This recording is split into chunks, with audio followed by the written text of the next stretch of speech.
All right, Charles, we're live.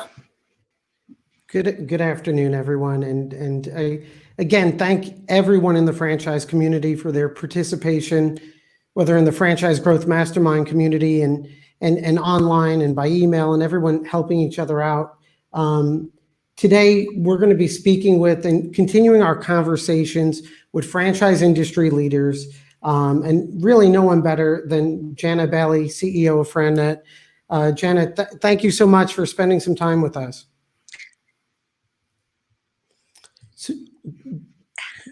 Jania, happy to do so. I'm hearing some feedback, so that's why I was waiting.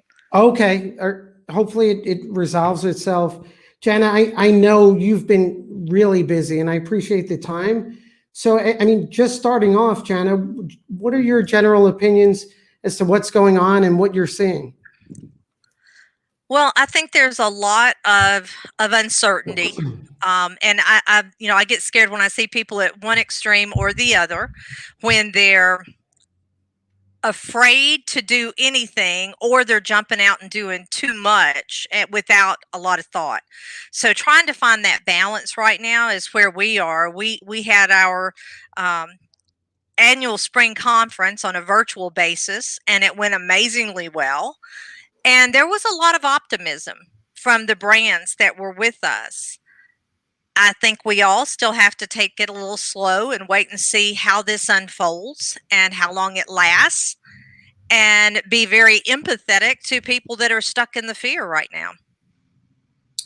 Jania, talk a little bit more about your virtual conference. I think you're probably innovative and one of the early ones to jump on that other franchisors are going to have to consider, especially as we have delays on when we're even allowed to go back to hotels.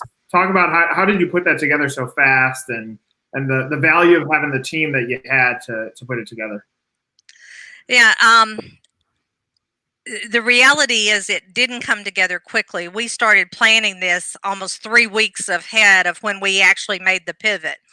My team is one of those, let's look at all of our options just in case. We talk about it in our assessment we have people take. There's away people that always spot everything that can go wrong, and I've got a team that does that, and then they plan for what if. So, unlike me, who's like, oh, that'll never happen, we're going to have it, it's great. So they had our plan in place. So when it became clear we could not go to San Diego, we were able to pivot very, very quickly and implement. It was an education for the franchisors. There was a lot of skepticism about it, but we were communicating daily. Everything from, here's what you need to have on your computer. Here's the program. Here's how you can share your screen. Here's what you need: headsets, microphones, not doing this or that. So I think they felt comfortable by the time it took place. And we have received just an outpouring of compliments and pleasure that we did this and how successful it was. What was the sentiment of the franchisors? Do you feel like, I mean, you're on the early side of this. Has it hit them yet, or are they trying to be optimistic? Because obviously they're trying to build a relationship with your team. They are very optimistic. What we did appreciate and what we saw was a lot of them sharing with us what they were doing with their franchisees, and that was good. So they were letting us know the clients we have placed with them were in good hands, and the steps they were taking, whether it was helping them cut cost or look at balance sheet things to help them get in alignment to withstand a long run. I'm going to take this off, guys, against my better judgment. Maybe it'll stop some of the feedback. But the group was talking about getting ready for the bounce back, talking about when it changes, how quickly it's going to bounce back. Getting ready for the bounce back. I'm gonna mute you for a second. I bet you it's pulling from you have it live on one of your other screens. So see if you can close one of the other screens. Maybe a Zoom or something. We'll see. We'll give Jania Bailey. Here that I'm on anything else. How about now? Nope. I can still hear it. So from something. yeah, I'm going to shut down the sound in mine. So I'll go with her. Okay. All right. Okay. I'm too old for all this new technology stuff, guys. I'm doing the best I can. It takes a full IT department to keep me in operation. So this working from home does not put me at any advantage. I mean, it's interesting that you say that.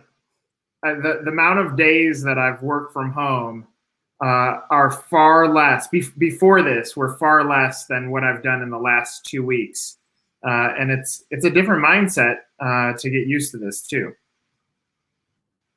It is. I worked on my own for a few years before getting into the franchise industry. And, I think a couple of things. You have to stick to a routine, to get up, get dressed, in my case, put your makeup on, get ready, because it's too easy to go straight from coffee to the computer and then stay there way past when you would have. You've literally got to be I'm going to work and then I'm going home, because it'll eat us up. It'll literally consume us if we stay at it. Jana, there was a comment about the virtual connections were awesome. Could you tell us about the connections? How was it virtually? And really, what are the takeaways from those connections, and what may be the next steps for FranNet? I think it was the virtual connections. The feedback I've gotten is there was less distraction. There was more focus, because typically when we do these one-on-ones, we're in a big room, you've got multiple meetings taking place, and you're having to get up and move from table to table. So with this, they were focused specifically on each other. And each time they had to change, they just clicked a new link. So they said it kept them very focused. They felt like it was more productive. And as I shared with you guys before we started, I'm already hearing, hey, this is the way we want to do it in the future. So we will see. I have no doubt there will be some changes in what we do going forward, but I hope it doesn't completely replace the live interactions. I think there's still a lot of value in that. Let's switch to just some industry talk. I mean, my opinion is one. There's a lot of opinions out there, so it's going to be very hard to figure out what the best. Two, not one of us as humans have ever dealt with a situation like this. This is the first time in our lives that we've been hit with three awful parts of this, which is financial, health, and the panic side. How do you think the industry as a whole is navigating this? Just general sense, and you're so dialed in with the IFA and such, but would love just your general feedback on that. Yeah, I think that there is a tremendous amount of fear, which is understandable. I think that we have to try to find that balance and not let the fear consume us to the point we can't take the steps necessary to move forward and preserve our companies. I think the CARE Act that made it through the Senate last night and is going to the House today is going to be a big step for our industry, because some of the numbers are staggering in terms of there could be as from 30,000 to 60,000 franchise units go out of business without any assistance. And the number of jobs that represents, again, 170,000 plus. So the industry is not without vulnerabilities. You look at our fast food industries, and a lot of them have just had to shutter. Some are trying to make it on drive-through, but it's tough. I'm having friends that are laid off in other types of jobs, and I can only imagine what's happening there. I got some information from a restaurant newsletter this morning. One particular company had laid off 40,000 people. So it's real. As I told you guys, my conversation this morning with my son, it's not real until it hits us or a good friend, but it is real. And we've got to stay on top of that. And at the same time, we've got to be planning for what we do when this passes and how we are ready for that bounce back. I've never seen anything like it in my lifetime. I lived through the extremely high interest rates back in the 70s. I've lived through 9/11. I've lived through stock market crashes. Nothing compares to this. And I do think the whole um, nightly update of deaths and people that have it is not helping any of us a bit.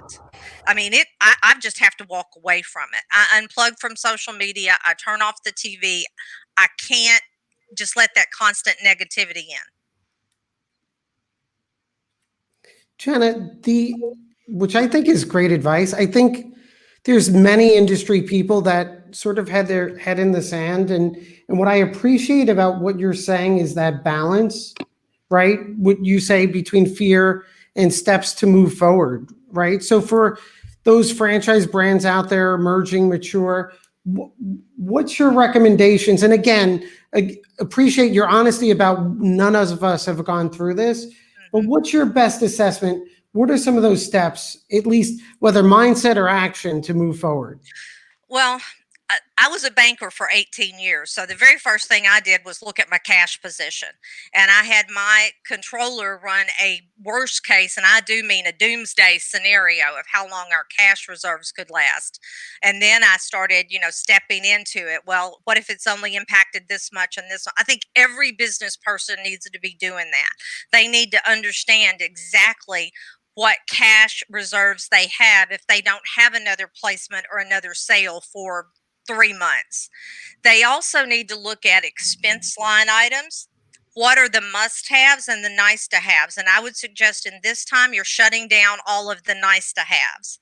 And as I haven't impacted our employee base, and I don't intend to, because I do have a good cash balance, but I think a lot of franchisors need to look at staff that it doesn't make good sense to keep them on full time during this. And, do you need to cut salaries in half? Do you need to have some people that are laid off until it passes? You've got to have a realistic view at your financial health. That's number one. Number two, you need to have a plan for 30, 60, 90 days and beyond. So I don't think any of us know what's past 90 days right now. And anybody who's saying it'll be over in 90 days, they don't have a clue.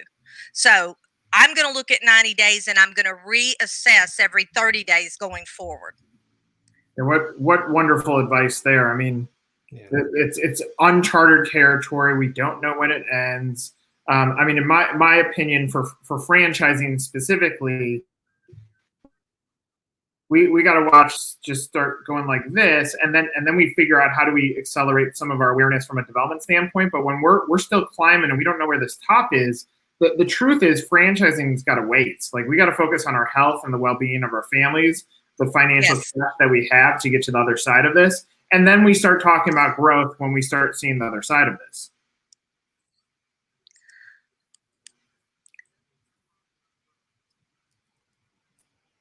I agree absolutely, and I think I just found the curse that we had on my computer. So only 15 minutes in. Darn, I'm getting better. I saw this little camera down there. I was like, I bet that's not supposed to be there. So no, I think that we've. It's unrealistic to think we're going to wake up one morning and go, okay, it's normal again.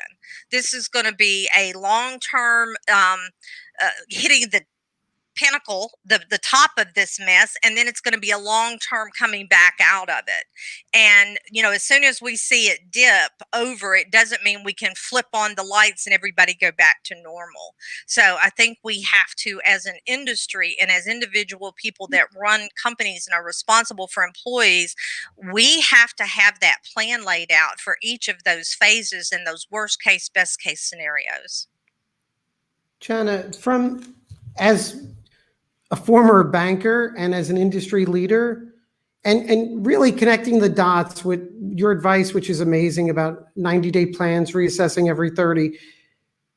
How do you feel about the CARE Act so far in terms of the ability to help bridge a gap potentially for franchisors and small businesses, maybe in 30-day increments? I mean, I know it's all new and not finalized, but do you have any feelings about that or thoughts? Well, I'm very hopeful.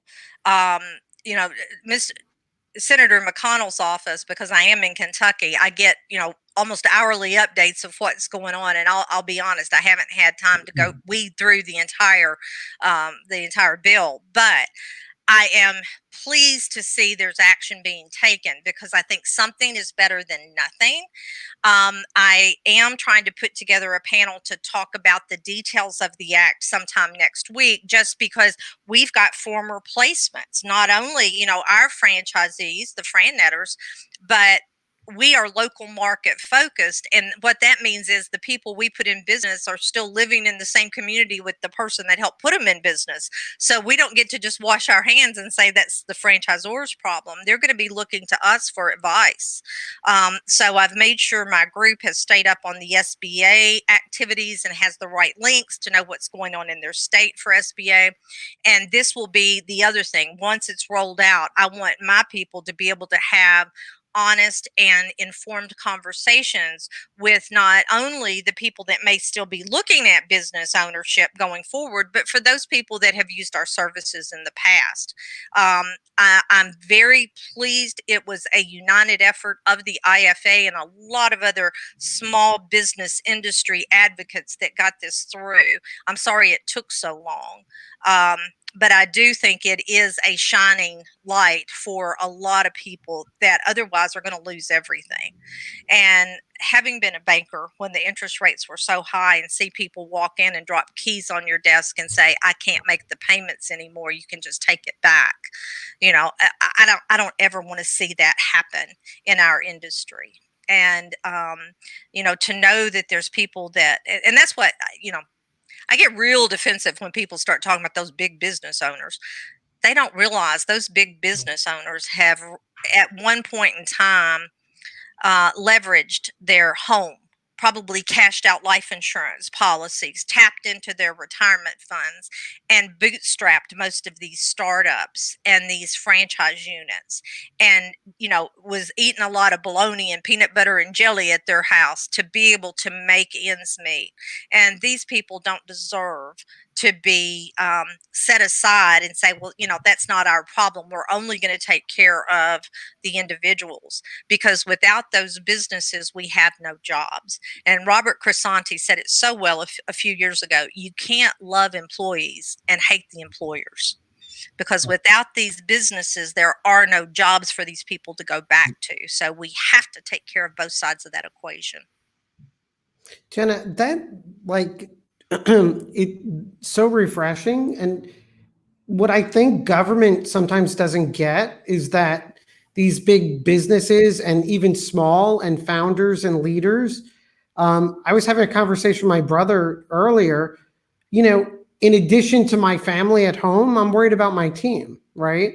And building that runway and landing path for them. And I wish politicians, and not being critical, but many have never done that. They never made payroll, and they don't understand. And what I'm concerned about is I don't want our government encouraging furloughs and unemployment versus empowering business owners to keep their teams intact, to everyone to respect what they're doing. And that's my biggest concern right now. Right. Well, I've always been, I guess my husband and I were having this conversation this morning. I was a very young mother. I did everything the hard-headed way, and I was a single mom, and I more than qualified for some of the government aids, but would not take it because I was too proud. So instead, I took a second and a third job, and I don't see that being instilled in our population today. I see more of, well, they owe me this, or they're going to have a handout for that. And so finding that balance of helping but not enabling, helping but not crippling by treating people as if they can't do anything on their own. So I think what you said, I think that working with the businesses to try to hold those jobs and keep people employed on some level is much more healthy than expanding the government unemployment and handouts and all of that. So again, obviously my political leaning shows when I start talking, but you got to find a balance there to take care of what drives the jobs, that drives the economy.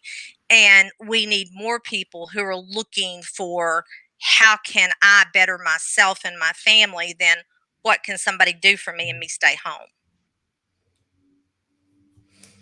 And I can't run for a political office. So. Well, you know exactly what I'm thinking. Too many skeletons in my closet. I ain't even going there. You know what's interesting about that is when they say skeletons, it's if you actually participate in real life and run a business, those are skeletons. And I'm sitting here thinking, boy, rather than politicians, just let Jenna run the country.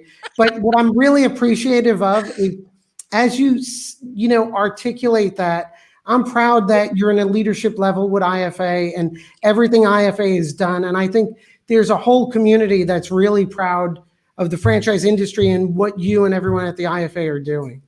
Thank you.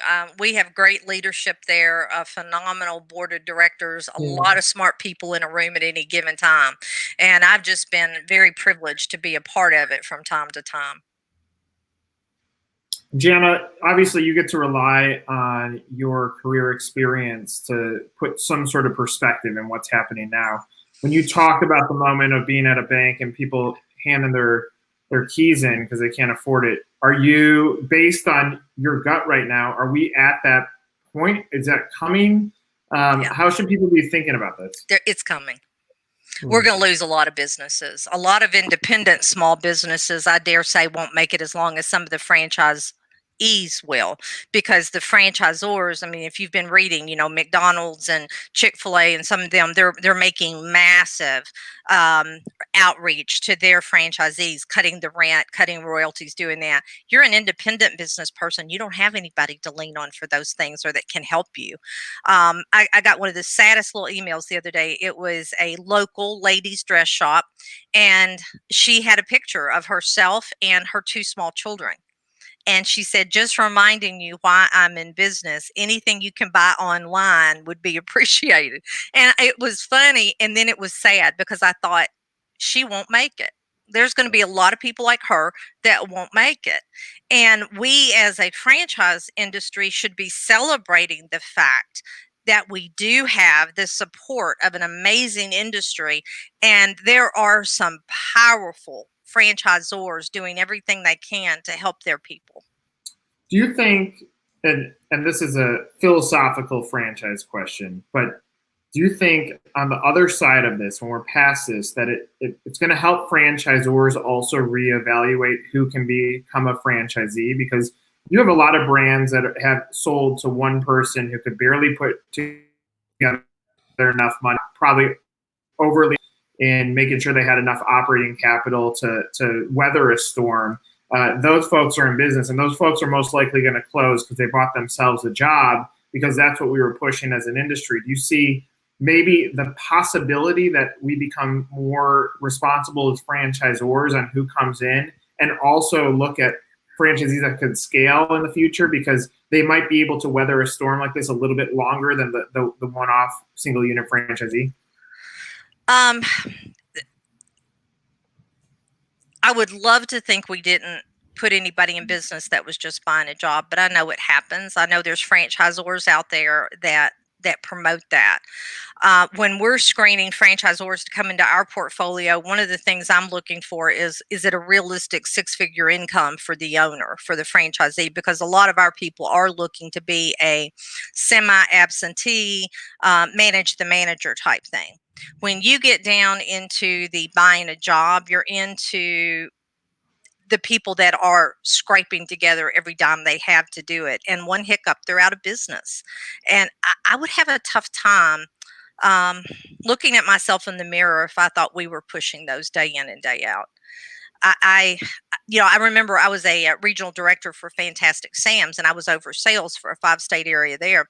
And one of the sayings used to be, well, if they want to do it, who are we to tell them they can't, that to decide they don't, we've got to be that. And that was just go back to my banking days. I used to tell some of the people applying for a loan, sometimes no is the best answer I can give you. because a yes might finish you off. A yes might be that one amount of debt too much. Well, I just hope and pray that franchisors look at these potential candidates and don't just see the check that's going to clear now, that they see a person that has people depending on them to make a living, and they make sure they're the best possible fit, and that in fact they're capitalized well enough. The number one reason businesses fail, when I was in banking I saw it, and I've seen it here, is being undercapitalized. If you don't have the sufficient capital, you can't weather these storms. Another thing that I've been thinking about, Jana, and I would love your opinion on this, is the term recession friendly and franchising has been something that's been around. As I look at the business climate as it exists today, I almost think that there's going to be a new term around the term essential, because essential businesses now almost elevated the recession friendly ones. Do you see that potentially being a term that brands start thinking about now? Not that this could ever happen again, but do they start thinking about how do we become an essential business? I think so. I mean, I think, one of the things that in the webinars that I do about franchising, we talk about recession resistant brands. And by that, and we go into, look at your demographics. Obviously, anything that was aimed towards baby boomers is safe because we're going to be around a while. There's a whole bunch of us. And then you look at the essential services, the, automotive repair, the restoration business. You just start going through those things. And yes, those are the businesses that seem to be able to weather all the storms. Some of those businesses may in fact still be operating right now when everything else is closed. I do think you're going to see a more diligent review from potential franchisees. The other thing every franchisor out there better be looking at, a future validation question is going to be, what did your franchisor do to help you? How supportive was the franchisor towards the franchisee during this time? And if they say they didn't do anything, they wouldn't even accept our calls, you're dead. I mean, you can just hang it up, because showing some empathy and we're in this together and we're working together to get to the other side is going to make all the difference in the world for future sales. I believe that with all my heart. Okay. So we have a question from Facebook. I'll read it out loud. Alan Goldberg says, what are you advising your brokers to do in this climate? Should they continue to develop new leads while franchise partners may be busy supporting current franchisees and not have the bandwidth to manage the new candidates? It's a good question. And hello, Alan. He used to be with FranNet years ago, so he knows me quite well. I am telling people that this is a time to proceed with caution in all things. And I think that these last 3 days we had with our franchisor partners face to face, we were finding out what their bandwidth was and what was going on and what steps were they taking. I heard some people on some of these webinars going, "Oh, we're still closing deals. We're all steam ahead. Everything's going great." I personally, I think that's unrealistic. I think it's a good time to be talking to your candidates about, obviously you want to take a break here and catch your breath, and and some of them may say, no, I want to keep doing validation. Let them decide to be the throttle instead of you pushing. There are going to be a lot of people online. There's a lot of people working from home. So there's going to be a lot of activity around the industry that will cause us to have new candidates to talk to. I do believe that. But I don't think these are going to be people that jump in the pipeline and are done in 60 or 90 days, because they're going to be more meticulous. They're going to wait and see. They're going to take their time. So I think the people in franchise sales that take the approach of empathy, yes, I can still be here. I can still show you things. We can still have conversations. I encourage you to do more validation. Look at that FDD carefully. That's the kind of conversations that should be happening, not how soon can I get you to a discovery day. So I think there's going to be the us and the them in some of those conversations. I also I appreciate the amount of franchisors that are showing confidence here, but you know they're going to need a shoulder too. And if they're being honest and saying, look, we're getting our butts kicked as well as our franchisees, they need to start looking out for a community to have these conversations, because just like the folks that brought the keys in to the bank, I mean, some of these franchisors are probably looking at their business and saying, here, I have too big of a staff. Yeah. So who's going to support them? Well, and that's why I love what you guys are doing. And I think these forums to allow people to get together and talk and text in questions, and let's have conversations around what is going on. I do think certain segments are going to be hurt more than others. I think obviously the bigger franchisors, the very established that have been around forever, they're going to weather this fine. I'm more worried about some of the emerging brands. And, you know, let's not forget, we were all sweating bullets over the income recognition hitting their FDDs that are coming out. So they've got that facing them and this. So I think we're going to see some weeding out. We're going to see some of the weaker people not make it, even with the SBA and with some of the other things. This is truly, we used to say in banking, anybody can lead and manage in a good economy. Real leaders surface, and you see the difference in the weak economy and when problems surface. So what I've said to my group is, anybody with cracks in their foundation, it's going to show up pretty fast right now. Jenna, those fractures are happening, and we represent a lot of emerging brands. And one conversation that does come up is that if they do the right things, there could be an opportunity here. Yes. To break through that the industry, there's a chasm. It is franchise industry pre-COVID and post. And am I correct in that there will be an opportunity for meaningful engagement by emerging brands with the broker community if they do the right things now? And what's your advice for those emerging brands, other than stabilizing cash flow? But should they be reaching out more with the brokers, over communicating? Well, the two things that I would have emerging brands do right now, obviously, one, you know, stabilizing cash flow, and I guess maybe two other things, is handhold those franchisees right now. Be on the phone with them. Be an empathetic ear. Support as you can. Advise them on how to stabilize their cash and what they should be doing business-wise. And, you know, even maybe weekly town hall meetings where they all get on a Zoom and can just see the franchisor and feel connected and listened to. Those are things that look and look seriously. Is there any place you can provide some assistance? You know, it's tough for a young brand to cut royalties because they're barely, you know, a lot of them aren't royalty self-sufficient anyway. So you cut royalties, now they're really upside down. But you've got to look and see what realistically you can do and what makes sense.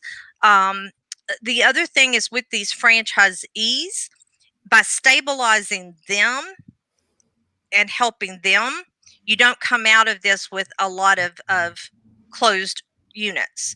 So yes, stabilize them. The brokers are looking and listening to these things. Mm-hmm. The feedback I got from the meetings that took place, they were in awe of some of the things the franchisors were doing. And, you know, they were saying they weren't on my horses list. They're mm-hmm. in my stable now. So those are the things that'll make a difference. How far away do you think we are from the recovery stories? I mean, you mentioned like you watch the news every night and it talks about the death toll or the new cases. How far, in your best estimate, would you say we are from starting to hear the success stories that come out of this? Not just from a business standpoint, from human period.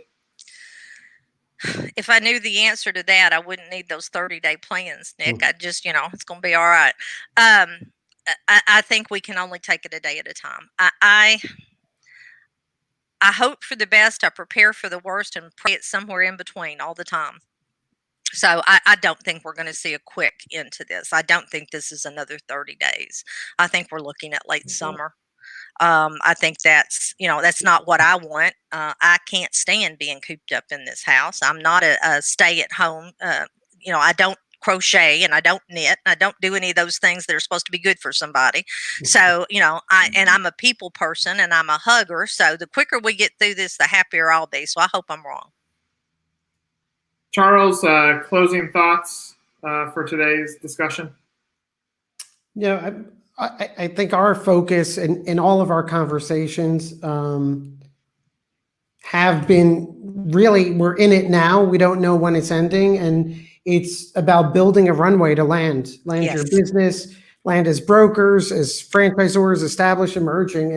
And Jana, my takeaways is a ton of appreciation for your focus on planning and reassessing that 30-day plan. And I think Lisa Welko had expressed she'll follow your leadership. I personally appreciate the leadership, and thank you very much. Thank you all for having me and giving me the opportunity to have the discussion. Thanks, Jenna. Appreciate it. Everybody hang in there, and we'll continue having more conversations. Take care. Thanks. Bye.